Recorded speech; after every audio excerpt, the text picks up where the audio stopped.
Ini lebih jelas atau enggak?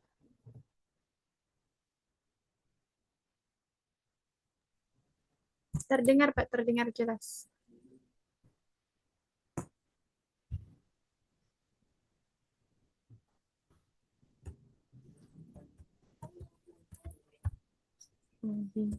Ini aja ya? Atau yang agak gelap kok sama aja. Baik, Assalamualaikum warahmatullahi wabarakatuh. Waalaikumsalam warahmatullahi wabarakatuh. Oh, ini belum bisa sharing saya. Oh iya, sebentar, Pak. Ini sudah terekam ya. Iya, sudah, Pak. Oke. Kita saksikan dulu ya apa yang kita share sound stereo ya. Kita sudah terlihat belum? Oh, belum ya? Belum? Oh, sudah? Oke. Hadir, anaknya tadi ngomong lagi kurang sehat. Bagaimana kalau Pak RT aja yang mimpin doa? Wah, maaf deh, saya nggak biasa. Bagaimana kalau situ aja? Ih, kan saya nggak bisa.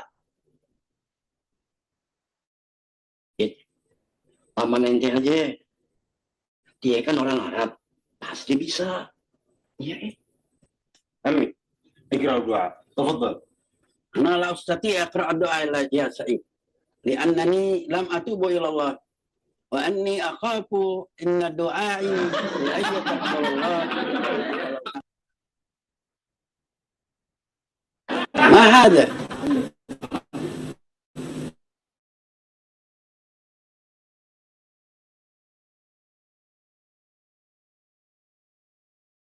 نحن نتكلم هم يقولون آمين. أستغفر الله العظيم. آمين. كيف الحال هذا؟ ما شاء الله. آمين. أنتم كلكم جاهلون لا تفهمون العربية. نحن نتكلم وأنتم تقولون آمين. آمين. آمين. آمين يا رب العالمين. Tadi yang kita saksikan adalah salah satu fenomena sosial ya, fenomena sosial yang ada di wilayah di negara kita. Barangkali di sebagian Asia Tenggara ya, gitu. Karena masyarakat Asia Tenggara masih melihat dominasi sumber Arab daripada agama Islam, daripada tradisi Islam. Dari tradisi Islam itu yang lebih dilihat dominasi sumber-sumber Arab atau sumber-sumber setidaknya berbahasa Arab. Padahal kita ingat misalnya Imam Bukhari itu orang mana? Imam Bukhari itu termasuknya orang Persia ya, kan bukan Arab ya. Banyak ulama-ulama besar mereka bukan Arab. Bangsa Mesir itu bukan bangsa Arab. Bangsa Syam bukan bangsa Arab. Mereka bangsa Syriak ya. Bangsa apalagi bangsa Irak di Mesopotamia. Irak itu kan bukan bukan bangsa Arab sebetulnya. Nah, kita lihat tadi sudah kita saksikan ada namanya fenomena sosial. Fenomena sosial itu tidak ya hanya merupakan terkait dengan kejadian-kejadian semata. Itu tidak apa ya tidak berhenti pada kejadian ya pada peristiwa-peristiwa.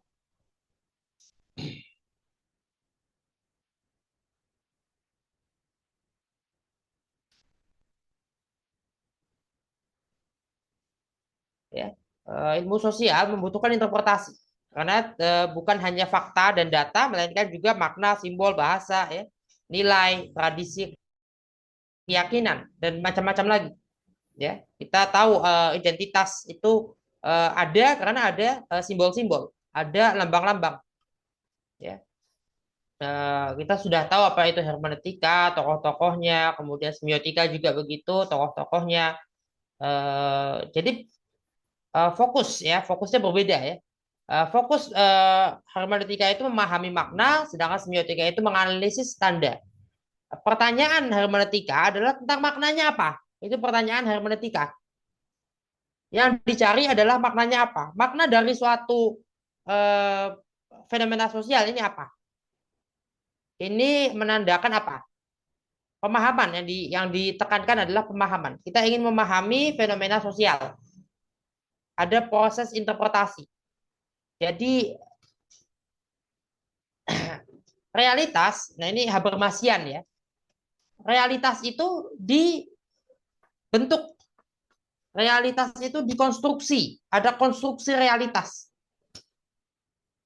Itu juga dipakai di dalam perspektif keislaman Fahmina, di mana realitas dikonstruksi. Ya, ada dialektika antara realitas eksternal dengan tradisi keagamaan, itu dikonstruksi. Konstruksi, ya siapa yang mengonstruksi? Yang mengkonstruksi itu menggunakan akal, tapi siapa saja? Ya, ada aktor-aktor di situ yang mengkonstruksi itu. Ada relasi kuasa juga di antara aktor-aktor itu. Ya, ada individu-individu di situ, ada kelompok-kelompok di situ. Nah, itu mengkonstruksi realitas. Makanya realitas tidak bersifat tunggal, tapi majemuk. Nah, sementara semiotika bertanya tentang bagaimana maknanya dibentuk. Ya, bagaimana konotasi bahasa Arab dianggap sebagai doa, dianggap sebagai ayat Al-Quran, padahal bukan.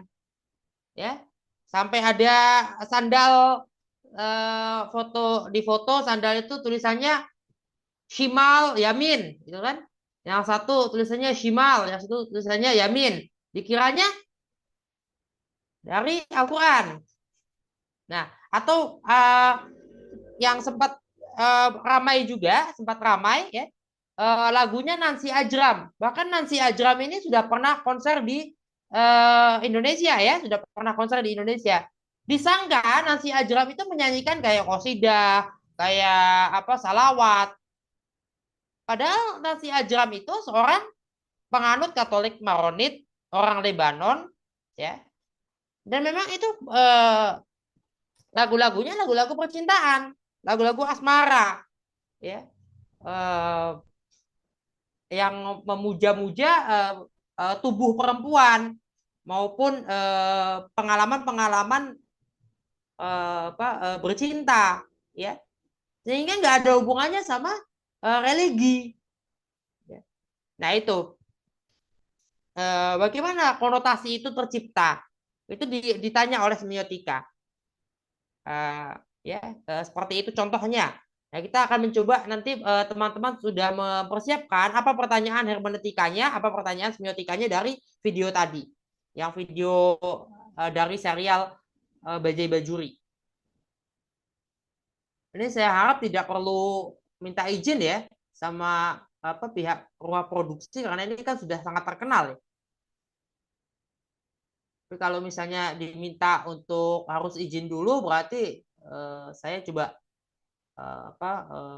menghubungi kalau memang diminta begitu ya. Ini Hidilti dan Gadamer ya tentang ya, ilmu sosial adalah hermeneutika. Hermeneutika dalam ilmu sosial. Ya. Manusia itu sebagai makhluk hidup ya, dalam dunia makna. Makhluk itu hidup dalam dunia makna. Manusia ini hidupnya dalam dunia makna. Nah, tugasnya ilmu sosial itu bukan menjelaskan saja, tapi memahami. Jadi seperti misalnya tradisi mudik lebaran, tentang ritual-ritual tertentu, ya, tentang upacara, ya, upacara-upacara tertentu. Ada simbol-simbol, ada lambang-lambang yang terjadi, ya. Ada makna yang dicari. Kalau kita melihat mudik lebaran, kita pulang kampung yang lihat apa? Ada silaturahmi, ada identitas juga di situ. Ada penghormatan pada orang tua, ada solidaritas sosial dan sebagainya. Ya. Nah, semiotika juga memandang masyarakat ini sebagai jaringan tanda. Ada tanda-tanda sosial, ada seragam, ya. Ini saya menggunakan seragam dari ISIF, ya. dari Institut Studi Islam Fahmina. Ini kan seragam ini adalah lambang, logo atau tanda ya. Ada macam-macam ya. Bendera, bahasa, pakaian ya, dan sebagainya. Nah, tanda itu terdiri, nah, kalau ini disusur ya, penanda dan petanda. Seperti ini ya. Kalau Peirce itu representamen, objek, dan interpretan. Representamen, objek, dan interpretan ya. Ada ikon ya, mirip dengan objek. Ada indeks hubungan sebab akibat, ada simbol, itu berdasarkan kesepakatan. Bendera negara kan kesepakatan. Bahasa kesepakatan, itu kesepakatan sebetulnya, disepakati. Ya. Misalnya kan produk halal juga ya. Ini ada makna-makna selain denotatif, ada makna konotatif. Nah, bidang-bidang yang banyak menggunakan dua pendekatan ini banyak sekali sebetulnya ya. Sastra, sejarah, antropologi, ya, studi budaya, ilmu komunikasi, ilmu politik juga, hubungan internasional juga, ya, studi agama, studi filsafat, studi media, dan macam-macam banyak ya. Banyak juga antropologi, sosiologi juga begitu ya. Etnografi itu juga punya apa singgungan dengan penggunaan teori-teori hermeneutika dan semiotika, bahkan dua-duanya. Ilmu tafsir Al-Quran dan tafsir juga termasuk di situ. Nah, humaniora mempelajari manusia sebagai makhluk pencipta makna. Ya, humaniora itu ilmu-ilmu kemanusiaan ya.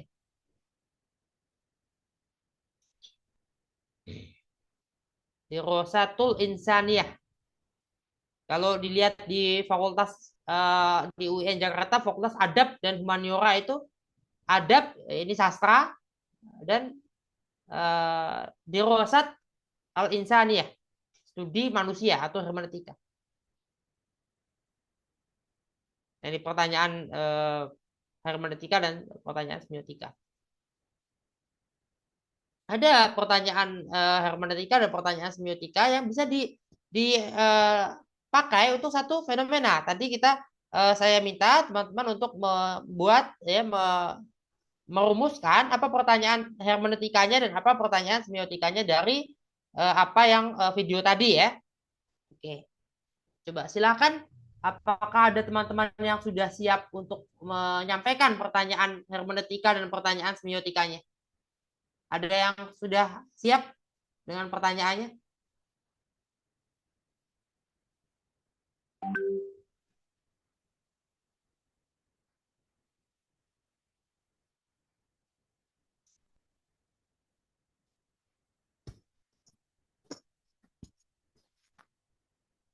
Halo.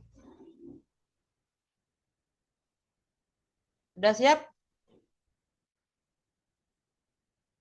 Khairul Anam sudah siap? Dengan pertanyaannya, dengan pertanyaan semiotikanya, dengan pertanyaan hermeneutikanya?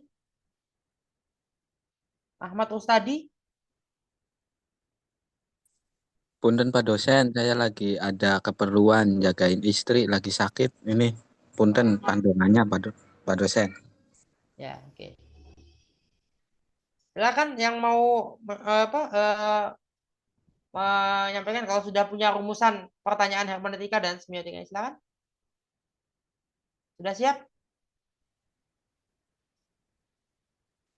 Izin Pak, Ya, silakan. ya kalau hermeneutikanya mungkin mengapa peserta menjawab amin gitu.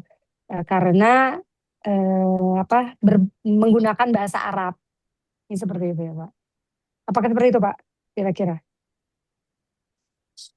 Kurang ini ya, Kurang. greget ya, tapi kira-kira berkenaan dengan mau coba lagi ya toh orang ini mau. Coba dari hermeneutika begini, Pak.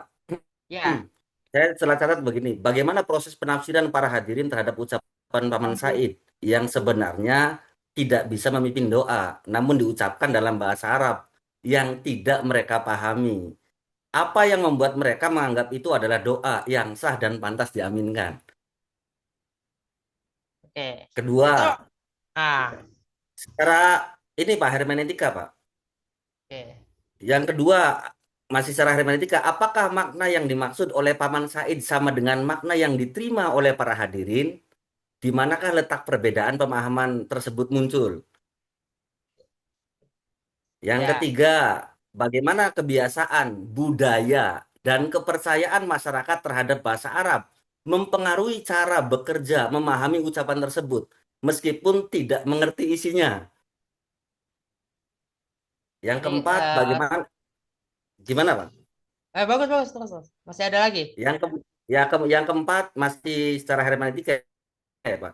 Bagaimana konteks situasi, yaitu permintaan memimpin doa, membentuk cara para hadirin menafsirkan apa yang terdengar, sehingga mengubah makna ucapan aslinya. Ya karena suasananya suruh memimpin doa. Itu Pak.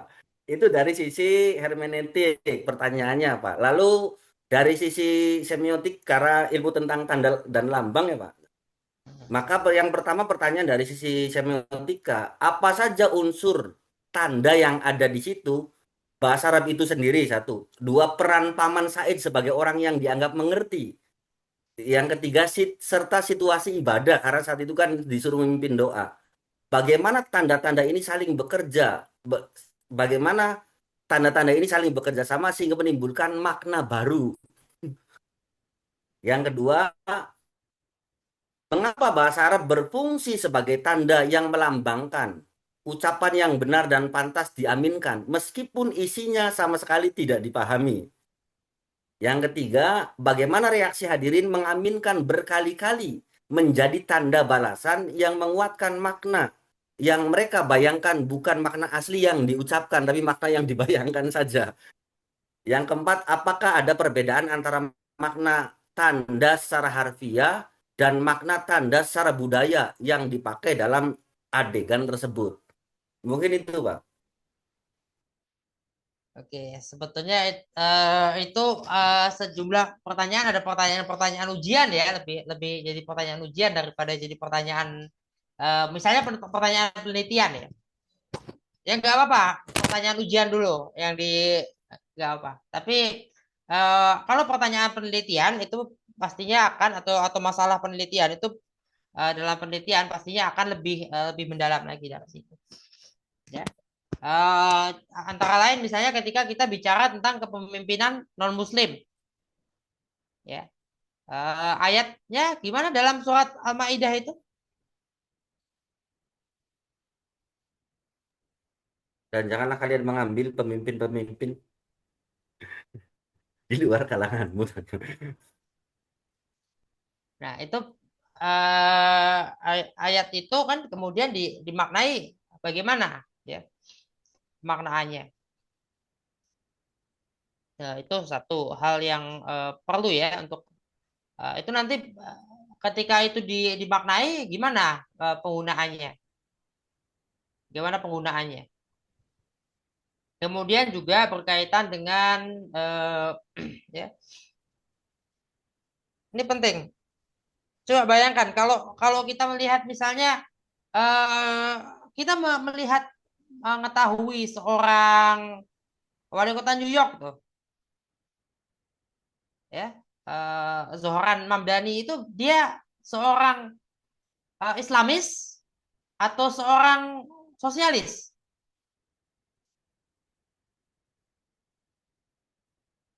Kalau itu dari saya sosialis, Pak. Cuma agamanya Muslim. Nah, Iya, cuma jelas ya. karena ya Bedakan ya agamanya. Ya. ya gini, kalau seorang Islamis itu kan pemahaman Islamis ya sebenarnya Islamis atau Islamisme itu nggak ada ya. Tapi kalau kita mencari dalam Google, mencari di Google apa menggunakan bahasa Arab, Daulah Islamiyah itu pasti akan ke Daesh, ke Islamic State of Iraq and Syam. Nah itu ke situ ya Islamic State of Iraq and Syam. Itu yang arah ya pengarahan dari Google arahnya. Jawaban Google ketika ditanya Daulah Islamiyah. Jadi nggak ada sumber klasik berkenaan dengan Daulah Islamiyah. Itu nggak ada. Islamic State. Nggak ada. Negara Islam. Itu belakangan adanya. Apalagi Republik Islam. Apalagi ya lain-lain ya. Kerajaan-kerajaan di masa imperium, negara-negara imperium, itu memang imperium. Utsmani imperium. Negara imperium. Bahwa kemudian di situ mereka menjalankan tugas ya, siapapun lah yang menguasai Mekah ya dan Madinah itu pasti akan menjadi tuan rumah ibadah haji. Menjadi tuan rumah ibadah haji. Karbala kan letaknya di mana? Di Irak. Bukan di Iran loh. Karbala itu letaknya di Irak. Ya, bukan di Iran, letaknya di Irak. Letak Karbala. Orang-orang yang berziarah ke Karbala, ziarah ya, mengenang kepergian Hussein, ya Sayyidina Hussein yang bersama sebagian keluarga Rasul ada dibantai oleh Yazid.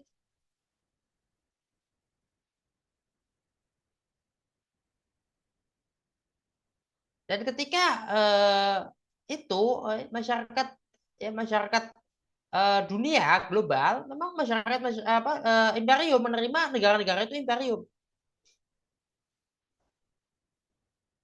Belum ada menerima negara bentuknya negara bangsa atau sistemnya negara bangsa. Romawi itu republik pernah ya, republik Romawi. Tapi republik sebagai republik Romawi imperium. Maksudnya imperium itu ada ciri-cirinya ya. Imperium antara lain dia juga milih-milih. Dia hanya mencari ya kawasan yang pesisir misalnya. Ya. Dia nggak akan menguasai hutan belantara, nggak mau dengan hutan belantara. Takut mereka masuk ke hutan belantara. Makanya kenapa Kalimantan itu, Borneo itu bagian tengahnya kosong selama masa Majapahit. Kelihatannya kalau nggak dikuasai, nggak mau mereka masuk ke situ, takut. Pedalaman sekitar Danau Toba itu orang-orang takut masuk ke situ. Negara imperium takut masuk ke situ. Karena selain biayanya besar, ya keuntungannya juga nggak ada. Apa yang mau dicari? Nggak ada. Mereka pasti melawan penduduk yang di situ yang masih berburu dan mengumpul, pasti melakukan perlawanan, pasti menolak dengan segala cara. Persenjataannya kan masih sama. Pun persenjataannya berbeda, mereka nggak menguasai wilayah, nggak menguasai medan. Resikonya lebih besar. Sulit untuk dikuasai. Atau gurun pasir. Sekarang, sekalipun gurun pasir di Semenanjung Arabia, atau gurun Gobi di China, gurun Sahara, atau wilayah sabana steppe Afrika, itu semua dikuasai oleh negara-negara. Ada negara yang memerintah di wilayah itu. Ada negara yang menguasai hutan belantara. Itu beda negara bangsa dengan negara imperium. Negara imperium nggak mau ngurusin hutan belantara. Nggak ada urusan. Kenapa? Mereka cari keuntungan juga. Dan urusan negara berbeda. Hari ini negara mengurus segala-galanya. Pendidikan apa segala macam. Dulu kan nggak ada. Pendidikan formal itu apa sih? Nah, pengertiannya sudah berbeda-beda. Pada masa lalu sudah ada pendidikan formal, tapi pendidikan formal dimaksudkan apa? Ada pengertian yang berbeda, definisi yang berbeda. Nah, itu tadi ya. Manusia memiliki sistem tanda, sistem makna. ya, yang bisa berubah sepanjang masanya. Gitu. Tadi siapapun yang menguasai Mekah, menguasai Madinah, pasti akan jadi tuan rumah ibadah haji. Pasti. Ya, sekalipun katakan yang menguasai itu Amerika Serikat misalnya, atau negara Barat misalnya, negara non Muslim misalnya, tetap akan menjadi tuan rumah ibadah haji. Itu hanya karena kita berhasil ya. Selama ini kan nggak pernah kan diperintah oleh Mekah dan Madinah, nggak pernah dikelola oleh orang-orang non Muslim.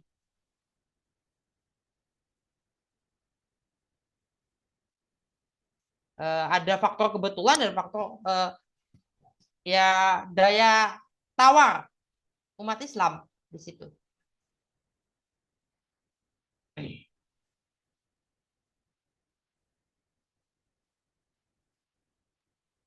Pak, izin Pak, maaf baru masuk ini baru Ya, ya, selesai silakan. banget pulang. Saya boleh mengajukan pertanyaan yang tadi kan Bapak?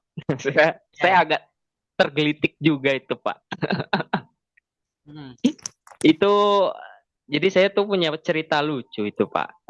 Jadi kan ini dari Gus Dur kalau nggak salah, almarhum Gus Dur itu Ya, betul. beliau itu nulis buku ya, adalah beberapa lelucon tentang itu.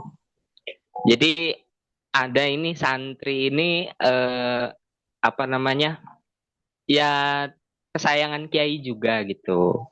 Dia males ngajinya, cuman kiai ini tuh sayang banget gitu karena tahu santri ini berpotensi di masa depannya. Nah, eh, singkatnya santri ini kan pulang begitu. Ketika pulang itu, wah, masya Allah ini orang tuanya ini orang betul-betul kaya, itu orang berada lah. Nah, ketika dia pulang, orang tuanya langsung ngadain syukuran ya namanya santri ya Pak, santri baru begitu, baru setahun pulang begitu, langsunglah dipercaya buat doa. Nah, sedangkan santri ini dia itu bahasa Arab aja itu nggak bisa Pak, jarang masuk begitu, apalagi buat doa-doa seperti itu gitu, untuk mendoa satu acara besar lah, yang acaranya itu punya dia sendiri begitu kan. Sohibul hajat atau yang punya hajat itu kan lebih bagus untuk memimpin doa gitu. Ketika dia doa, kebetulan juga di situ kiainya diundang begitu, ibaratan ya untuk sebagai apresiasi orang tua terhadap gurunya gitu. Makanya gurunya diundang buat melihat ini loh perkembangan anak saya begitu. Ketika dia mulai doa dia bingung Pak, dia itu panik Pak. Aduh, ini saya nggak apa ngaji jarang, sering bolos begitu. Akhirnya dia keinget satu apa namanya satu pelajaran itu pelajaran bahasa Arab. Pelajaran bahasa Arab dia langsung lah pakai itu seingat dia begitu. Itu dia baca pertama itu karena Muhammadun amin. Yanamu fi sarri rotihi amin.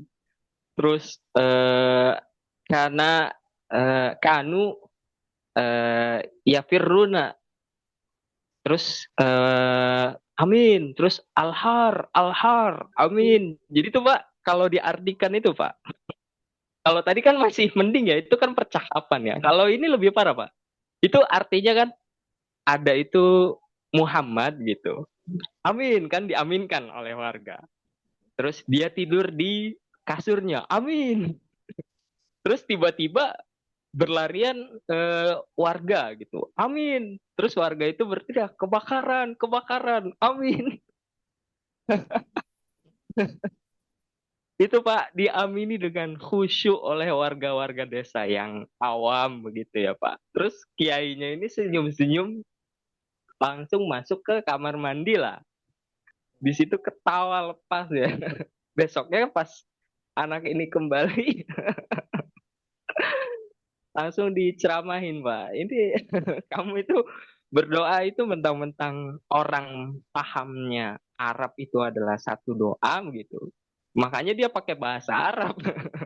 pelajaran bahasa Arab yang dia ingat. Di sini tuh ada pertanyaan dari sisi semiotiknya ya. Semua warga awam itu atau kita lah orang-orang awam itu paham bahwasanya setiap doa itu ya dilantunkan dengan bahasa Arab begitu. Jadi otomatis ketika orang berbicara dengan bahasa Arab itu sudah pasti doa begitu. Nah, ini pertanyaan hermeneutis yang paling lumayan mengganggu saya dan mungkin saya belum dapat menjawabnya dengan jawaban yang sangat puas atau sangat yakin ya.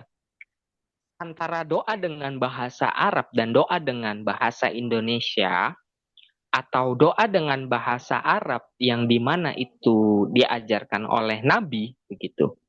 Apakah lebih besar kemungkinannya untuk dikabulkan dengan bahasa Indonesia yang dilantunkan dengan hati meskipun dia berbahasa Indonesia begitu. Itu tuh pertanyaan hermeneutis yang sangat dalam. Kalau dilihat dari ya hadis Nabi itu pun dari afdoliyat ya memang sunnah-sunnah yang diajarkan itu ya lebih bagus gitu, lebih afdol. Tapi secara makna doa itu ya dari hati begitu Pak. Jadi itu yang pertanyaan yang masih mengganjal di saya begitu. Apakah doa dengan bahasa Arab itu lebih mudah diijabah sekaligus doa yang bahasa Arab dan diajarkan oleh Nabi begitu? Atau bahasa Indonesia yang kita paham artinya kita bisa menghayati gitu? Itu Pak, pertanyaan paling mengganggu itu Pak. Kalau Bapak dari sisi hermeneutisnya bagaimana Pak? Ini kita bicara fenomena ya. Hermeneutika di sini kan kita menggunakan hermeneutika untuk membaca fenomena sosial. Kalau kita melihat hadis ya, misalnya hadis itu hadis ya. Kita nggak menolak hadis ya. Pertama gini deh, kalau sikap terhadap hadis itu kan ada yang menerima total ya hadis, ada yang menolak hadis tapi tidak masuk ingkar sunnah. Kalau ingkar sunnah itu benar-benar menolak seluruhan ya, karena sunnah itu lebih luas dari hadis. Hadis kita tahunya hadis itu dari mana sih lebih awal. Sumber awal manusia mendapatkan ilmu pengetahuan, mendapatkan pengetahuan tentang hadis itu dari mana? Dari kitab-kitab fikih, kitab-kitab tafsir awal, atau dari kitab kumpulan hadis. Karena Imam Bukhari sendiri ya lebih muda. Ya, Imam siapa lagi? Ibnu Jarir. Ya, Ibnu Jarir At-Tabari, Imam Muslim At-Tabari, sama Imam Muslim. Imam Muwatta, Al-Muwatta itu. Itu Imam Malik. yang lebih Imam muda Malik. kan? Ya. Sebelum adanya Imam Bukhari itu Imam Muwatta dulu, Pak. Imam Malik dulu, Al-Muwatta, Imam pengarang Malik, Al-Muwatta. kitab Muwatta. Kitabnya kitab Muwatta namanya. Ya. Jadi Kutubus Sittah itu ya tulis pada periode tahun berapa? Tahun 200-an, Sittah Pak. ditulis Hijriah. Oke. Sementara kitab fikih awal-awal kitab fikih itu ditulis tahun berapa? Ya tahun 100-an. 100 ya, awal-awal Hijriah berarti. Imam Syafi'i menulis tahun, Ahmad Ibnu Hanbal menulis tahun, Berarti Imam Malik, Pak. Yang pertama Imam Abu Hanifah pertama tuh. Imam Abu Hanifah itu menulis tahun 100 lebih, Pak. 100 lebih ya. Sekitar 160-an atau 180 masih masuk masa tabi'in, Pak. ya, artinya kan di generasi ketiga itu kan. Oke. Kita siapa aja tabi'in? Kalau Imam Abu Hanifah tuh kalau nggak salah tuh tabi'in beliau tuh. Karena beliau adalah salah satu yang pernah ketemu sahabat Nabi. Jadi masih tabi'in. Abu Hanifah masih tabi'in. Iya, Imam Abu Hanifah tuh masih tabi'in. Imam Ja'far. Imam Ja'far tuh berarti masih tabiin, Pak. Masih tabiin. Imam Ja'far ketemu sama sahabat siapa?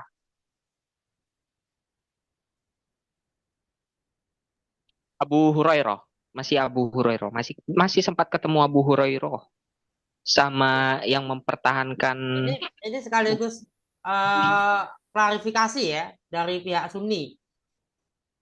Abu Hurairah dengan Imam Ja'far itu bertemu, ya, sempat bertemu, ya, kan? Iya, Benar ya? Pak. Iya, ya. Ini klarifikasi dari pihak Sunni ya. Terkait kita kenapa ya? Kita tidak melihat keberpihakan Abu Hurairah yang dianggap keberpihakan pada Muawiyah itu sebagai sesuatu yang kita ini maksudnya masyarakat Sunni tidak melihat keberpihakan politik Abu Hurairah terhadap Muawiyah itu sebagai satu keberpihakan, misalnya keberpihakan mutlak gitu. Nggak ke situ. Akan tetapi Abu Hurairah sebagai yang juga paling junior juga kebetulan memang dia diakui sering bersama Nabi. Sementara 4 orang khalifah yang berikutnya, keempatnya ini kan juga mulai sibuk. Diutus kemana, disuruh ngapain, mengerjakan apa. Sedangkan Rasulullah berada dalam forum. Yang forum itu yang hadir antara lain adalah Abu Hurairah. Jadi eh, tetap ada ya. Jadi keberpihakan politik itu tidak bisa serta merta ya membatalkan eh, periwayatan. Tapi tetap membaca Abu Hurairah itu secara kritis. Karena terkait misalnya saya melihat itu ya, melihat dari hadis tentang najis anjing itu. Karena ada 4 eh, teks yang 4 yang berbeda, ya, empat teks berbeda, semuanya itu sampai kepada Abu Hurairah. Empat-empatnya. Ini saya nggak tahu. Coba yang hafal atau yang pernah baca dicari di kitab Sahih Bukhari ya. Saya coba pakai yang aplikasi-aplikasi. Ini bingung cara nyarinya. Sepertinya harus mencari yang bahasa Arab dan menggunakan bahasa Arab. Artinya saya juga harus tahu sama saja saya harus tahu dari tahu eh, tahu bunyinya gitu loh. Ya, teks aslinya ya, Pak ya? Ya tahu tetap aja harus tahu teks aslinya.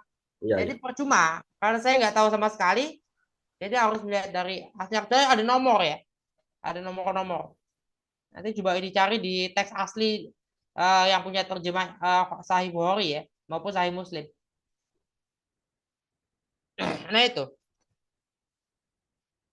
Akan tetapi harus diketahui tadi ya, dan mereka-mereka ini yang menulis lebih banyak menulis tentang fikih ya, tentang apa aja yang ditulis oleh Imam Ja'far dan Abu Hanifah. Imam Ja'far dan Imam Abu Hanifah menulis apa saja? Halo? Iya, kita fikih, Pak. Ya, lebih banyak kita fikih. Artinya kita tahu hadis itu dari kita fikih lebih awal. Fikih, betul. Dari fikih dulu. Kita tahu itu hadis dari mana? Dari kita fikih. Kita tahu caranya sholat dari mana? Ya, kita fikih, Pak. Tahu caranya sholat dari kita fikih. Tahu caranya puasa dari kita fikih.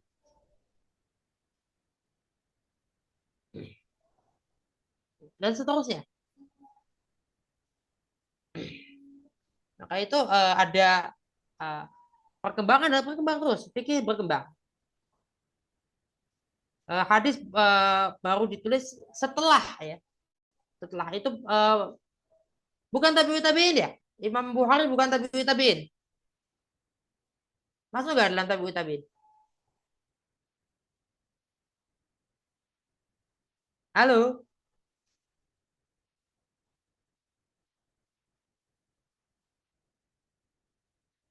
masuk atau tidak?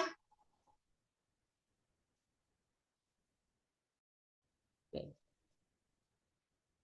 Nah, ini menjadi satu ini ya, apa namanya, bagian dari cara kita mempelajari itu, ya, kita lihat sejarahnya juga dan konteks-konteksnya. Ketika kita membaca satu teks itu ada konteks masa itu. Kapan kitab-kitab fikih itu ditulis? Ketika ditulis paling awal ya. Kemudian ada terkumpul hadis-hadis di situ pada mulanya dan kemudian sampai pada masa sekarang. Di mana ada berbagai macam konteks Oh, Imam sejarah yang Bukhari itu berbeda. termasuk ini Pak, termasuk tabi'in ternyata. Ya ketemu dengan tabiin ya. Iya, karena murid dari para tabi'in.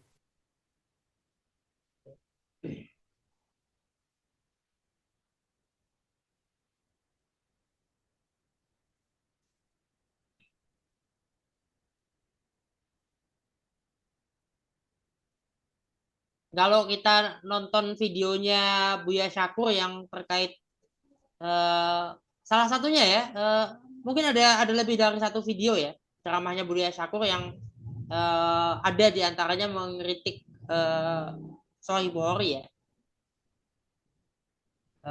Sebetulnya kritik-kritik dari Buya Syakur itu banyak ya sudah pernah diucapkan sebelumnya oleh orang-orang lain. Itu ada sumber-sumbernya jelas. Dan kalau dibilang mengulang nggak juga ya, tapi pengingat lah, mengingatkan kita ada kritik-kritik ya. Seperti Imam Bukhari dari mana ke mana itu kan butuh waktu berapa minggu, berapa bulan untuk berjalan. Terus menulis sekian hadis, mengumpulkan sekian hadis menulisnya, seterusnya itu. Itu butuh waktu yang panjang sekali.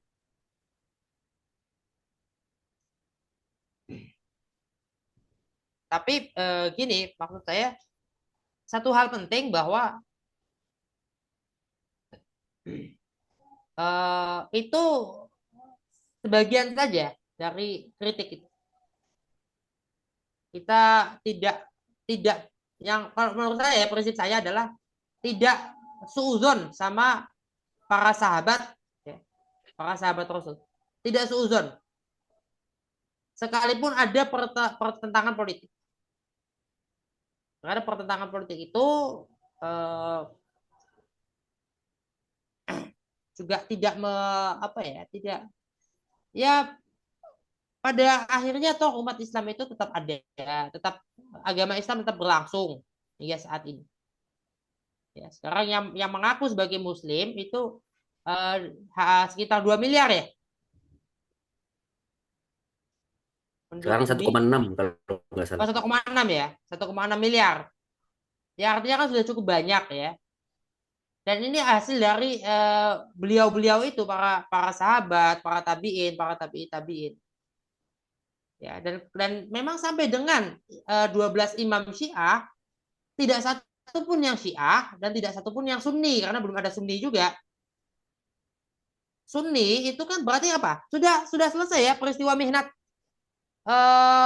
yang dilakukan Al-Ma'mun sudah selesai ya. Peristiwa mihnat itu yang diantara korban mihnat adalah Imam Ahmad ibn Hanbal. Sudah selesai peristiwa mihnat ketika demarkasi Sunni, Syiah, dan lain-lain sudah benar-benar tercapai, terbentuk. Mu'tazilah fikihnya kemana coba? Mu'tazilah kan mazhab kalam, bukan mazhab fikih. Fikihnya kemana?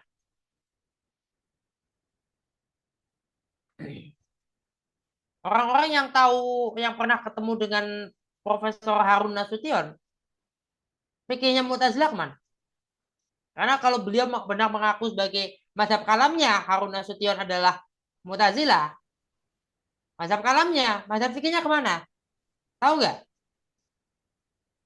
Kemana Pak? Sapi itu ya. Ya kan? Antara lain Harun Nasution itu ya kemungkinan masih membaca kunut subuh ya. Kemungkinan masih kunut subuh. Kemudian kemungkinan juga diketahui juga ya. Kalau hari Jumat itu dia lebih cenderung mengosongkan. khusus untuk tadarus, baca Al-Quran. Dan itu sampai kematiannya.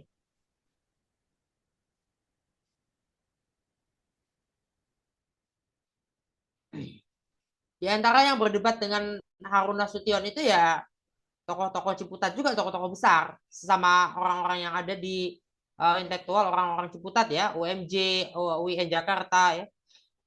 Ada juga yang berdebat dengan Harun Nasution. Dan di UIN Jakarta banyak dosen-dosen UIN itu ya berbeda pandangan satu sama lain. Itu jelas ada perbedaan dan perbedaan pandangan, dan itu fine-fine saja, sah-sah saja.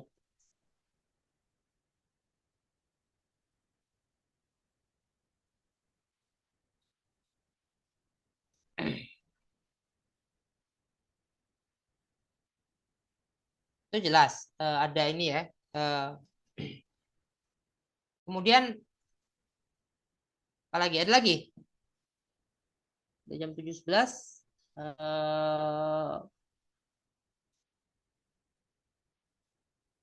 Ada lagi yang mau bertanya? Atau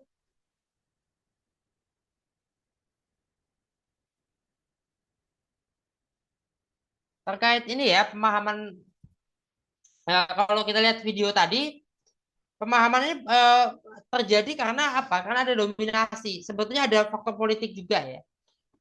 Ada dominasi Arab ya. Arab itu kan mayoritas masyarakat Arab, dan yang terarabkan itu mayoritas Sunni. Di mana kira-kira umat Islam dunia mayoritasnya Sunni. Nah, maka itu mazhab kalam Mu'tazilah itu masuk Sunni atau enggak? Tapi seperti dikeluarkan ya.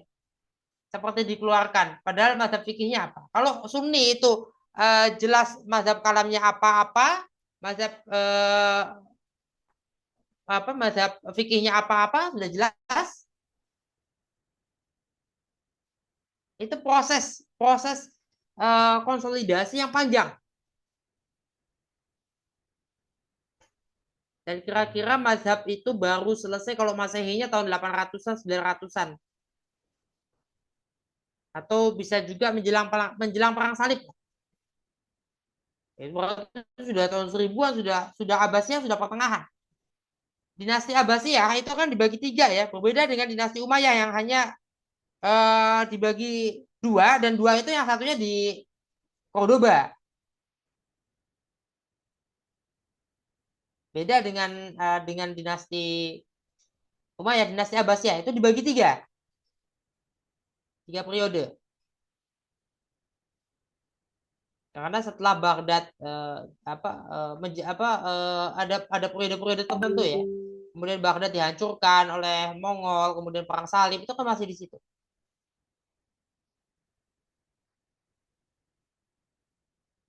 Kemudian khalifahnya diambil alih ke kekhalifahan oleh dinasti Utsmani. Dinasti Utsmani sendiri, pertarungan antara putra mahkota itu, antara anak-anak khalifah itu sangat berdarah-darah. Itu fakta sejarah yang diceritakan oleh dalam cerita serial Abad Kejayaan itu fakta sejarah itu. Fakta sejarah, hanya kemudian apakah akurat? Tentu sebagai sebuah fiksi sejarah, kan fiksi sejarah tidak akurat. Sementara kita membaca Al-Quran saja, kita tidak bisa mencari atau memahami itu secara akurat. Akurasi sejarah dalam kisah-kisah Al-Quran nggak ada. Saya berani katakan nggak ada akurasi sejarah dalam kisah-kisah Al-Quran. Kenapa? Karena itu bukan sesuatu yang, itu Al-Quran bukan buku pelajaran sejarah. Dua hal berbeda. Jadi nama Yusuf itu di dalam catatan sejarah Mesir kuno siapa? Kita tidak tahu, tapi kita bisa menebak ya. Paceklik yang dimaksud yang 7 tahun itu kira-kira apa? Ada maknanya di situ.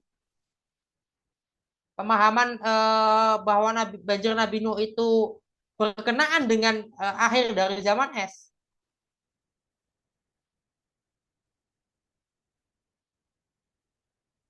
Dan sebagainya.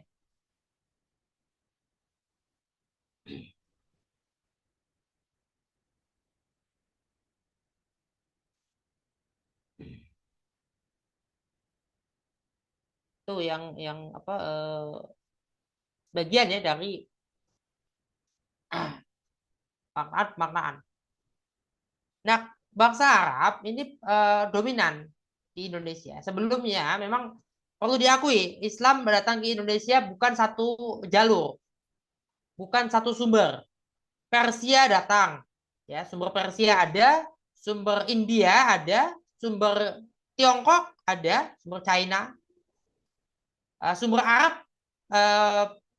Mekah ya, Mekah, Madinah itu ada. Jadi kira-kira dari 4 sumber. Dan 4 sumber ini yang membuat kita perhatikan di beberapa daerah ada perayaan 10 Suro, 10 Muharram, Asyura. Yang dilakukan apa? Antara lain ada simbol-simbol lambang-lambang yang berkenaan dengan peristiwa Karbala. Apakah peristiwa Karbala itu tidak diketahui oleh Rasul sebelumnya? Ramalan tentang peristiwa Karbala itu ada dalam riwayat Nabi Muhammad ya, riwayat Rasul. Rasulullah mendapatkan kabar itu bahwa akan ada. Kalau saya baca sejarah Bani Umayyahnya Yusuf Su'ib ya, Su'aib itu ada ketika perang Jamal itu Sayyidah Aisyah sempat ragu.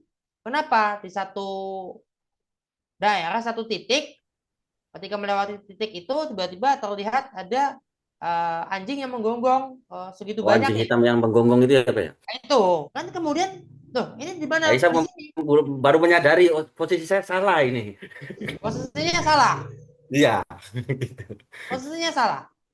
Jadi dia menyadari. Tapi kemudian apa para sahabat yang anti pada hal ini? Malah, Menentang kayak benar. oh enggak, bukan ini bukan di sini tempatnya. Kita kan cuma sekedar menuntut kisos, bukan untuk perang. Yap, dan seterusnya. Tapi kenapa tidak bisa dikisos coba, Randy? Kira-kira kenapa kira-kira pembunuh Utsman tidak bisa dikisos? Kenapa? Ya satu memang tuntutan itu kan begini Pak. Kalau ahli sejarah ada yang menyatakan satu memang negara sedang tidak stabil. Kedua Ya, memang pelakunya bukan satu dua, pemberontakan terjadi di mana-mana itu. Jelas-jelas negara hampir dalam keadaan chaos. Makanya Ali bin Abi Thalib itu menyatakan ya sudah sih beat saja dulu. Menyatakan kesetiaan dulu kepada saya baru akan diproses.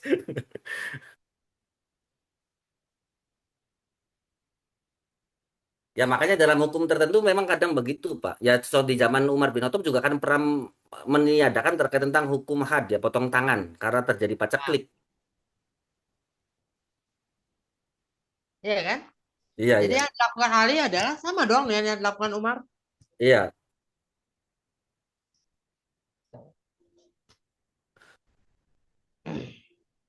Jadi sejarah itu ya memang beda ya antara dokumen sejarah, pelajaran sejarah dengan bahkan pelajaran sejarah juga kan nggak akurat sebagaimana Ya tidak dokumentasi.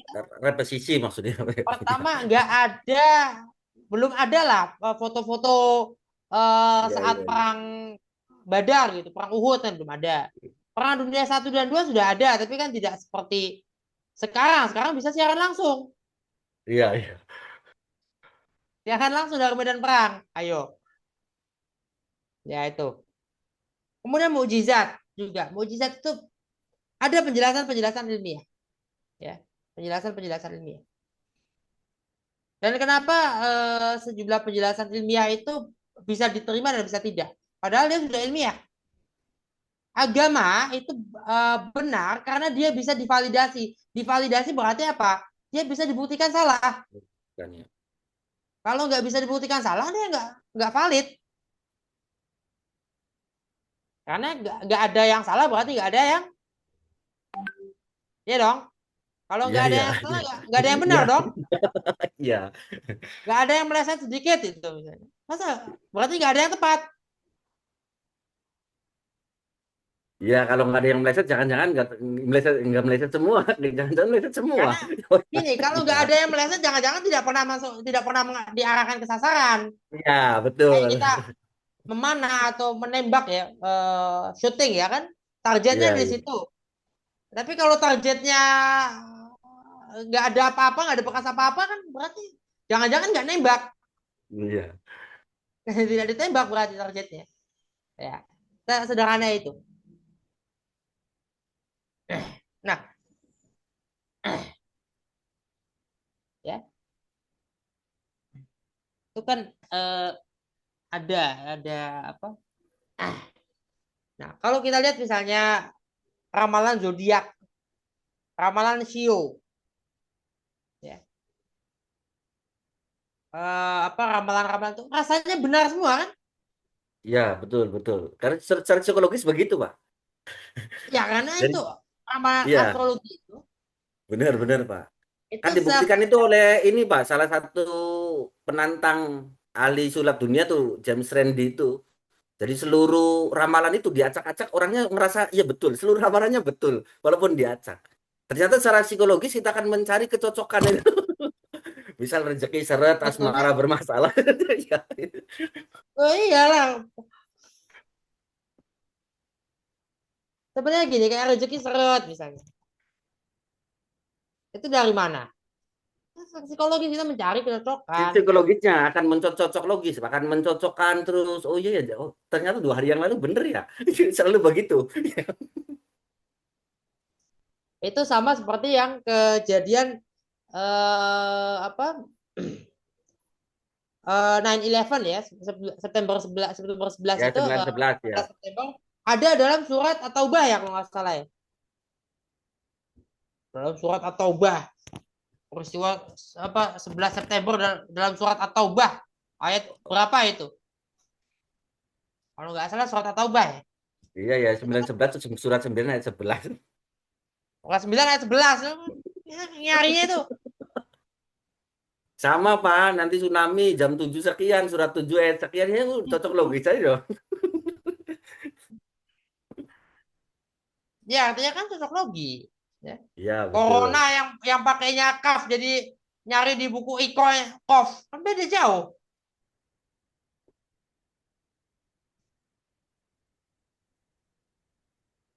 Kenapa huruf C yang dibaca K kalau dalam bahasa Inggris ya huruf C yang dibaca K itu jadinya kaf dalam bahasa Arab. Tahu Oh, nggak? nggak tahu tuh, Pak. Nggak tahu tuh, Pak. Nggak boleh jadi kof. Nggak boleh kof itu nggak Oh, boleh. Nggak boleh. oh, Kita nulis Presiden Amerika Bill Clinton itu nggak boleh ditulis Clinton. Nggak boleh. Kalau pakai kof jadi beda artinya. iya iya, berarti pakai kaf ya, Clinton. Kaf. Pak. Makanya harus tulisnya benar. Clinton. Kenapa Vladimir Putin kalau dalam huruf Arab jadi Waladimir. Waladimir. Putin. Bukan Vladimir pakai fa.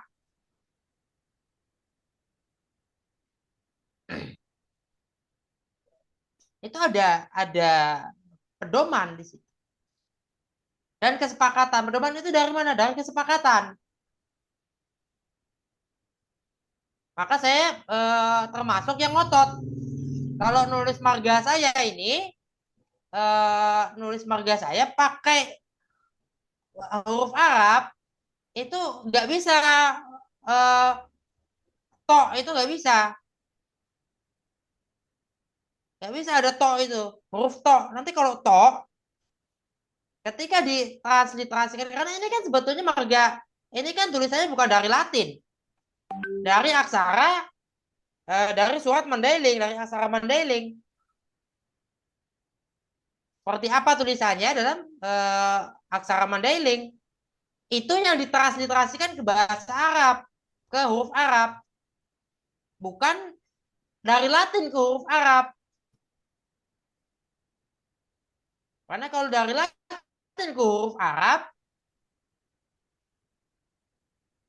akan berbeda.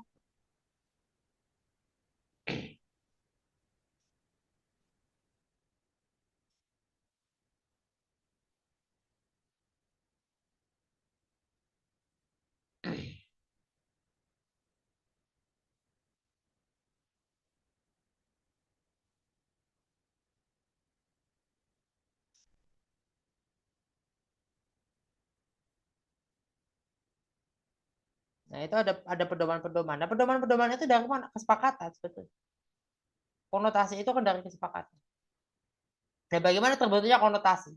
Bagaimana terbentuk konotasi bahasa Arab dianggap sebagai doa, dianggap lagu-lagu Arab dianggap sebagai salawat, itu kan jelas religius ya, religi ya, Pak. dianggapnya lagu religi, padahal isinya lagu percintaan. Apalagi Nancy Ajram di Ciputat itu juga pernah, itu saya masih mahasiswa S1, itu salah satu supermarket di Ciputat menyetel bulan Ramadan, malam bulan Ramadan, malam hari itu lagu Nancy Ajram.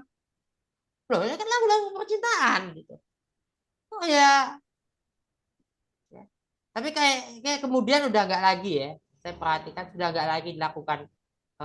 Artinya mungkin mereka sudah tahu ya sekarang. Ya, mau literasi bener Pak. Semakin karena awalnya memang begitu Pak. Disangka lagu-lagu semua Arab religi ya. Ini ada pembenaran.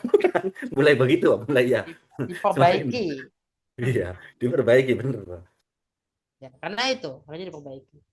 Karena memang masih kita kan terstigma ya, kayak budaya kita itu Pak. Arab itu kan disangkanya kan simbol suci, ya kan simbol doa. Ya akhirnya terjadilah seperti kasus si Said itu, ya kan si Bajuri itu. Gimana terjadi prosesnya? Prosesnya menganggap itu sebagai simbol suci. Satu ya memang karena kita mayoritas umat Islam yang sering melihat terkait tentang hal itu Pak. Atau memang satu ibadah umat Islam itu ya kan karena doa-doanya kan basicnya hampir semuanya bahasa Ada Arab. faktor kolonial? Ya Kalau dibaca ada. baca dari kisahnya Iya Kiai ada. Saleh Darat Asamarani, Iya. R.A. Kartini itu ya. Itu jelas menunjukkan ini dari kolonial. Jadi orang dulu itu nggak mau menerjemahkan Al-Quran, nggak berani. Siapa yang melarang? Ternyata Belanda. Ternyata Belanda yang melarang. Iya, iya, iya, iya, ngerti, ngerti. Iya, iya, iya. Akhirnya seperti begitu aja, jarang umat Islam di Indonesia tidak mengerti itu memang karena memang dulu mungkin ada pelarangan itu, Pak. Pada Akhirnya saat ada itu ulama-ulama mulai menerjemahkan dengan pada bahasa daerah ya, Pak. tentunya menggunakan huruf yang bukan Latin ya. Karena apa? Karena penggunaan huruf Iya. Latin, kalau Latin yang ketahuan. Tapi bukan kemudian pegon itu berasal dari masa sudah kolonial ya. Kira-kiranya, cuman ini gini. Kira-kira Portugal dan Spanyol sudah tiba di Asia Tenggara. Di Asia Tenggara lah. Nggak tahu di sebelah mana aja. Karena tahun 1511 Portugal itu sudah sampai Malaka. Nah, di situ ya di tahun 1500-an huruf Melayu, bahasa Melayu masih ditulis dengan huruf Palawa. Itu kan akhir periodenya Majapahit. Peralihan Majapahit ke Demak dan kerajaan-kerajaan kecil itu mulai lepas dari Majapahit. Baru kemudian Arab Jawi, huruf Jawi. Jawi itu siapa yang menciptakan huruf Jawi?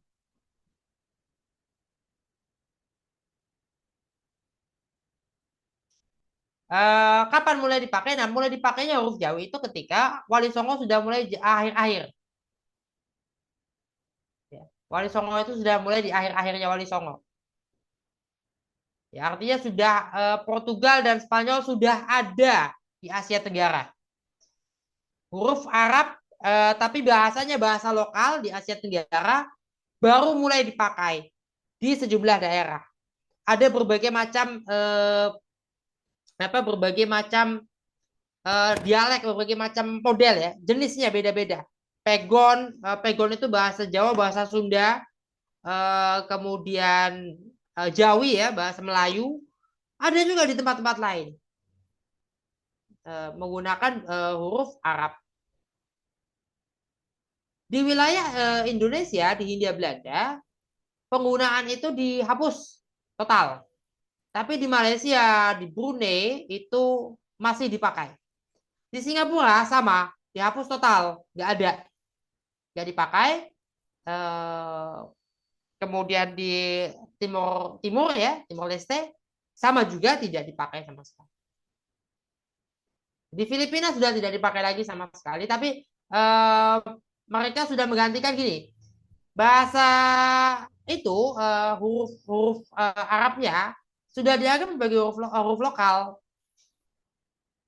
Jadi mereka tidak lagi memperlakukan itu bentuk berbeda. Kalau kita kan masih ada Hono Coroko, ada Hana Caraka, ada Pegon. Walaupun tidak tiga-tiganya ini secara resmi dipakai.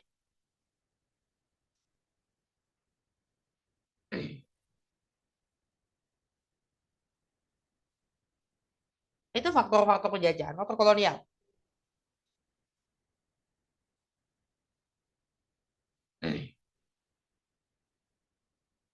Perlu kita apresiasi juga wilayah daratan Asia Tenggara kebanyakan Laos sepertinya begitu juga ya, Laos ya, Kamboja ya, Kambodia, Thailand, of course Thailand, Burma itu masih menggunakan huruf asli yang lama dipakai, huruf yang dipakai di sana sejak lama tanpa mengubah ke dalam huruf Latin. Vietnam mengubah ke huruf Latin ya.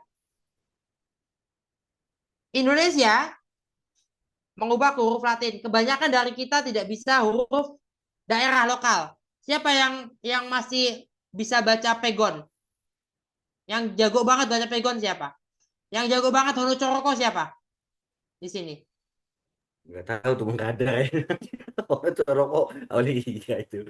Pelajaran nih, perasaan. Yang lahir dan besar di Mandailing Natal belum tentu bisa bahasa bisa aksara Mandailing.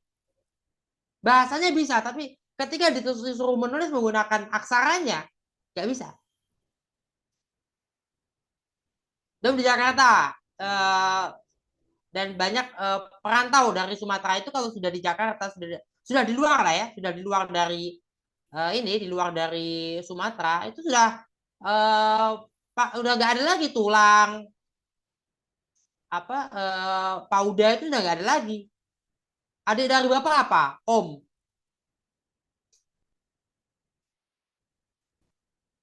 Jadi sudah berubah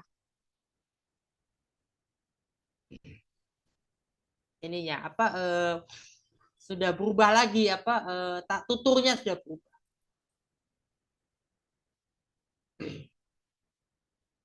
Tapi ini apresiasi ya untuk sebagian di daratan Asia Tenggara masih ada yang menggunakan hurufnya sendiri sebagai huruf resmi formal dalam penulisan dokumen dan sebagainya. Itu perlu untuk sebetulnya perlu untuk dilakukan. Hanya kita agak sulit ya karena Melayu huruf aslinya adalah sebetulnya huruf Palawa. Sebelumnya memang huruf Paku, tapi huruf Palawa digunakan lebih lama. Huruf Palawa digunakan lebih lama. Kemudian huruf Jawi. Yang mana kita bisa juga menggunakan dua itu sekaligus. Jadi pilihan kita tidak. Itu simbol-simbol. Ya. Itu simbol-simbol. Masih ada lagi? Sudah 7:30?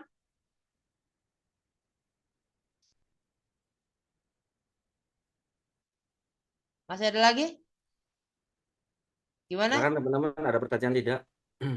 Silakan teman-teman. Kita berarti tinggal satu pertemuan lagi ya Pak ya?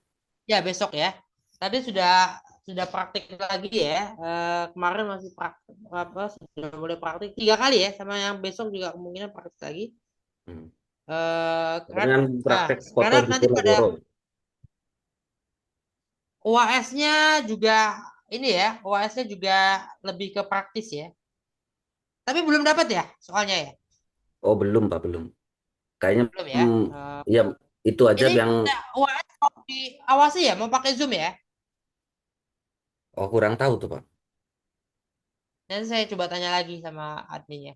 Kalau Iya pakai kalau Zoom, mm, kalau untuk semester 2 saya serahkan aja ya ke admin ya, biar admin yang yang yang Mbak Vivi, ngatur betul betul. dia aja yang mengawasi untuk semester 2. Karena saya mau di semester 4. Nanti semester 4 ini butuh untuk presentasi Iya Pak ya. UASnya. Hmm. Itu ya. Sudah cukup ini. Tadi cuman sedikit yang memberikan, mudah-mudahan bisa ya nanti ya UASnya ya. Semoga saja Pak dilatih terus. Kira-kira hermeneutika dan semiotika ini dalam kajian ilmu sosial dan humaniora berkenaan juga dengan perspektif keislaman Fahmina. Karena kita melihat itu kan teori hermeneutik, ya. Ontologinya dari hermeneutik. Ontologinya, bangunan ontologi, bangunan epistemologinya dari hermeneutik. Ya. Bagaimana teks ya atau tradisi keagamaan berdialektika dengan realitas eksternal ya, dan itu membuat alat menjadi dua bahan untuk konstruksi realitas. Jadi realitas itu dikonstruksi ya dari apa? Dari dialektika.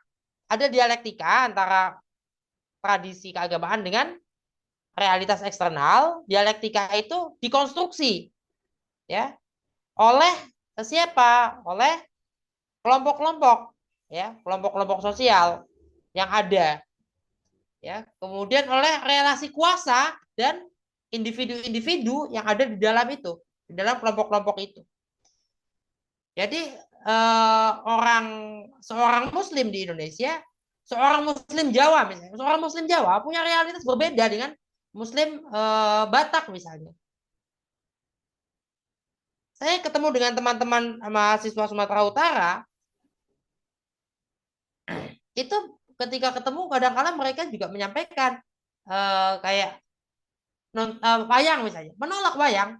Bukan menolak wayang itu karena masalah apa, bukan soal akidah, bukan soal agama bagi mereka. Sebetulnya ya yang disampaikan itu bukan soal agama, tapi apa? Identitas. Karena wayang mau se-Islam-Islamnya wayang, identitas keislamannya Jawa.